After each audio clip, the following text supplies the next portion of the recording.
On a l'habitude à Marseille de voir ces sardines géantes. Elles se promènent dans les rues, sur les marchés, elles empruntent le transborder du Vieux-Port, détruit pendant la Seconde Guerre mondiale, et plus récemment, on en aurait retrouvé une dans les Calanques, une sardine de 11 mètres, belle bête, d'un beau photomontage.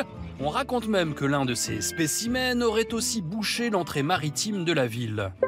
Renseignement pris auprès de l'Institut océanographique, la seule sardine de 11 mètres que l'on connaît, c'est celle qu'on a pu voir non pas à Marseille, mais sur les murs de Concarneau, en Bretagne, réalisée à l'occasion d'un festival consacré à la sardine.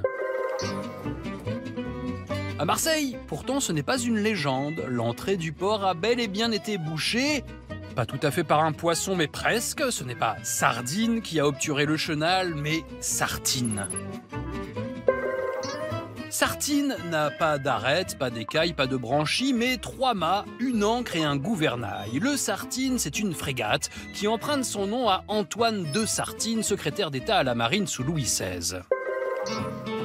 Et qu'est-ce qu'il fait là, ce Sartine échoué dans un chenal comme une baleine sur une plage? Je vous raconte vite fait ce qu'il s'est passé. Ce Sartine vient de loin, de Pondichéry, en Inde. Nous sommes en 1780, des soldats français prisonniers dans la région sous domination anglaise sont libérés et hop, on embarque à bord du Sartine, direction l'Europe.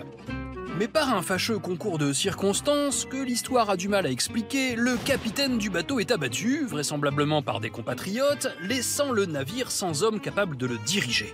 Il rate son entrée à Marseille et le Sartine, avec un T, percute des rochers avant de couler.